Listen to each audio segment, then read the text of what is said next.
Hello everyone, welcome back to our channel. నేను మీ శిరీష. అందరూ ఎలా ఉన్నారు? బాగున్నారు అనుకుంటున్నాను. నేను కూడా బాగానే ఉన్నాను. ఈరోజు మా అమ్మాయి ఇక్కత్తు పట్టు పరికిణి.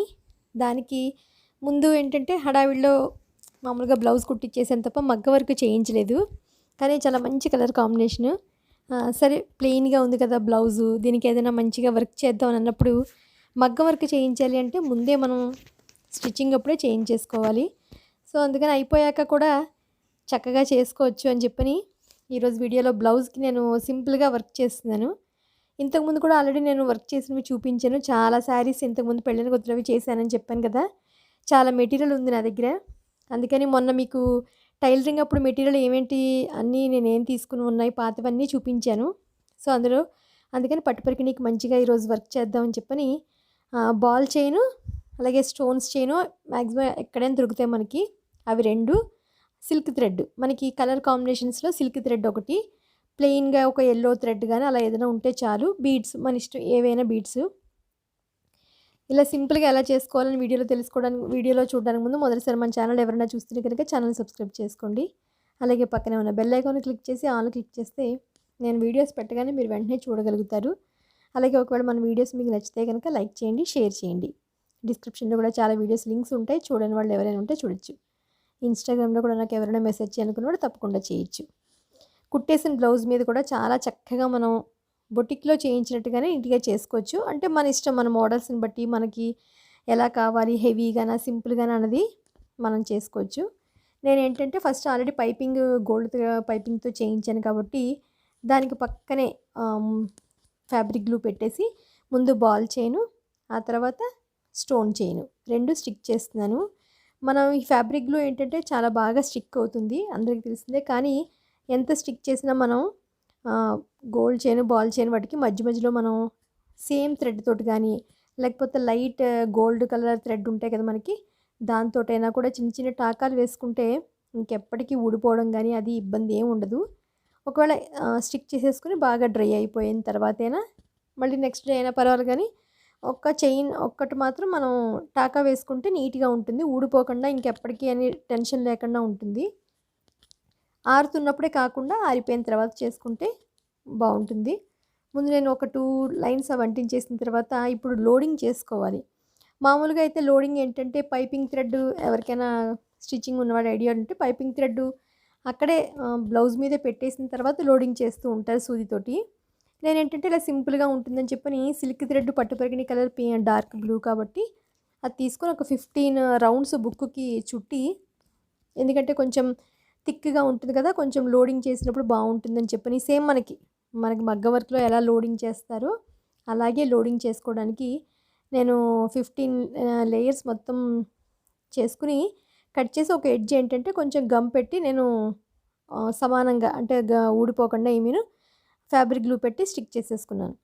సో ఇప్పుడు మనం ఏంటంటే లోడింగ్ది, మనం పైపింగ్ లోడింగ్ ఉంటుంది కదా, అది తీసుకుని దానికి కనుక మనం బ్యాంగిల్స్కి ఎలా చేస్తాం, మన సిల్క్ థ్రెడ్ బ్యాంగిల్స్ ఎలా చేస్తాం అలా మొత్తం చుట్టేసుకున్నా పర్వాలేదు. లేకపోతే గమ్ పెట్టి ఇలా బ్లౌజ్కి స్టిక్ చేసేసిన తర్వాత సూది దారం తీసుకుని మనం ఆ లోడింగ్ మీద క్రాస్గా కుట్టుకున్నా పర్వాలేదు. మనం ఎలా అంటే అలా. నేనైతే ఏంటంటే ఇక్కడే నేను మొత్తం వైట్ పైపింగ్ థ్రెడ్కి కనిపించకుండా మొత్తం బ్లూ కలర్ది చుట్టేస్తే డైరెక్ట్గా వెళ్ళి అక్కడ స్టిక్ చేసేసుకుని అక్కడక్కడ టాకాలు వేసేసుకోవచ్చు కదా అని చెప్పని నేనైతే ఇలా స్టిక్ చేస్తున్నాను. ఎందుకంటే ఇంతకుముందు సిల్క్ థ్రెడ్ బ్యాంగిల్స్ కానీ బుట్టలు అవి చాలా చేసింది కదా నేను. ఇదైతే నాకు ఈజీగా ఉంటుందని చెప్పని అలా చేశాను. కానీ వాళ్ళు ఏంటంటే పైపింగ్ థ్రెడ్ ముందు టాకా వేసేసుకుని లేకపోతే స్టిక్ చేసేసుకుని ఆ తర్వాత నీడిల్లోకి ఒక 5-6 లేయర్స్ సిల్క్ థ్రెడ్ ఎక్కించి క్రాస్గా మనం టాకాలు వేసుకుంటూ అయినా రావచ్చు. ఎవరికి ఇంట్రెస్ట్ ప్రకారం అలా చేసుకోవచ్చు. సో నేను మొత్తం ఇలా అంతా చుట్టేసిన తర్వాత దీన్ని నెక్ చుట్టూరా ఒక లేయర్ గమ్ పెట్టి స్టిక్ చేసేస్తున్నాను. ఆ తర్వాత మనం ఆరిపోయిన తర్వాత అక్కడక్కడ ఒకసారి టాకాలు వేసుకుంటే ఇంకా సేమ్ మనకి మగ్గ వర్క్ చేసినట్టే ఉంటుంది.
లోడింగ్ అంతా మనం సరిగ్గా మొత్తం స్టిక్ చేసేసిన తర్వాత మళ్ళీ ఇంకొక బాల్స్ చైను అలాగే స్టోన్స్ చైను 2 కూడా సేమ్ పక్కనే దానికి అటాచ్ చేసుకుంటూ ఎటువంటి గ్యాప్స్ లేకుండా అడ్జస్ట్ చేసుకుంటూ స్టిక్ చేసేసుకోవాలి.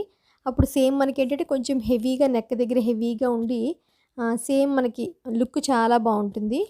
సో ఆ 2 స్టిక్ చేసేసుకున్న తర్వాత మన దగ్గర ఏదైనా కుందన్స్ ఉన్నా లేకపోతే ఏదైనా స్టోన్స్ ఉన్నా ఏమైనా సరే ముత్యాలు లేకపోతే చిన్న చిన్న షుగర్ బాల్స్ గోల్డ్ బాల్స్ ఏమున్నా సరే ఒక చిన్న 3 కలిపి ఒక పువ్వు కిందో ఎలా కుట్టుకున్నా అక్కడక్కడ నెక్ చుట్టూరా చాలా బాగుంటుంది. లేకపోతే సిల్క్ థ్రెడ్ కానీ విచ్చి దారాలు ఉంటాయి, మనం మీకు చూపించాను నేను. విచ్చి దారాలైనా సరే చిన్న చిన్నగా గొలుసు కుట్టినా బాగుంటాయి, కాడ కుట్టినా బాగుంటాయి. ఏదో ఒక పువ్వు మన ఇష్టం ఎలా అయినా వేసుకోవచ్చు. సింపుల్గా వేసుకుంటే ఏంటంటే నెక్ చుట్టూరా ఇంకొంచెం హెవీగా ఉండి చాలా బాగా కనిపిస్తుంది. చూసారు కదా, సేమ్ మనకి మగ్గం వర్క్ చేసినట్టేను. నా దగ్గర ఈ టైప్ స్టోన్స్ ఉన్నాయి. ఇవి కొంచెం మంచి క్వాలిటీ. ఇలా ఫిల్డ్ ఉన్నాయి చూసారా, మొత్తం మనకి స్టోన్ ఊడకుండా బ్యాక్ సైడ్ బ్లాక్ దాని మీద 4 సైడ్స్ ఇలా మనకి ఎడ్జెస్ అన్నీ క్లోజ్ చేసినట్టుగా ఉన్నాయి. ఇవి ఏంటంటే షైన్ కూడా బాగుంటాయి, బాగా గమ్ స్టిక్ అవుతాయి, ఎక్కువ ఊడిపోవడం అది ఏమీ ఉండదు. మగ్గం వర్క్ వాళ్ళు ఎక్కువ మనకి మంచి మగ్గం వర్క్ వాళ్ళు ఇలాంటివి యూజ్ చేస్తారు. నేను ఇవి అమెజాన్లో తెప్పించుకున్నాను. డ్రాప్ షేప్, ఇందులో ఒక 8 షేప్స్ ఉన్నాయి మొత్తం. ఒక ప్యాక్ అనమాట ఇది. డ్రాప్ షేపు, అందులో లైన్స్ కానీ కర్వ్ కానీ స్టోన్ కానీ 2 సైడ్స్ చిన్న సైజు పెద్ద సైజు అలా రకరకాల షేప్స్లో ఉన్నాయి. నేనేంటంటే కొంచెం మనకి ఇది డ్రాప్ షేప్లో ఉంది కదా, బాగుంటుందని చెప్పని ఇవి పువ్వుల్లాగా వచ్చేలాగా మొత్తం నెక్ చుట్టూరా స్టిక్ చేసేసుకుంటున్నాను.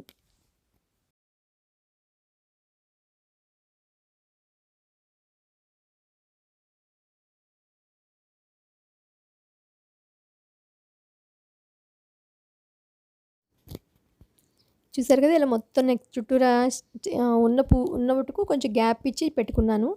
ఆ తర్వాత ఏంటంటే కొంచెం మరీ ఎక్కువగా గ్యాప్ ఉంది కదా అని చెప్పని పెటల్స్ చుట్టూరా ఏంటంటే సిల్క్ థ్రెడ్ తోటి చిన్ని మనకి గోల్డ్ బాల్స్ ఉన్నాయి కదా, దాంతో మామూలుగానే ఒక్క గొలుసు కుట్టు వేసి ఎవరైనా కుట్టుకోవచ్చు.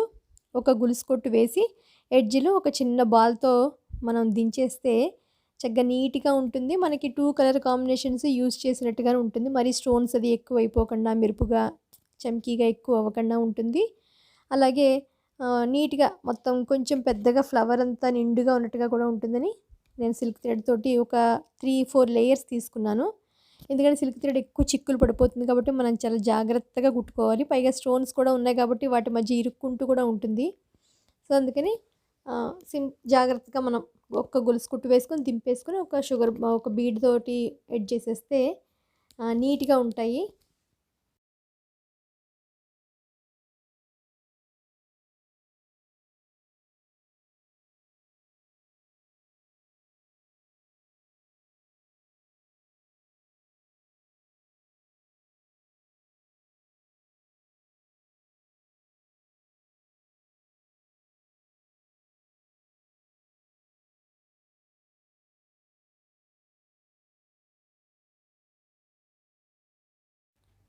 ఇలా పువ్వు చుట్టూరా 6 సైడ్స్ నేను అన్ని వైపులా కుట్టి పెట్టాను.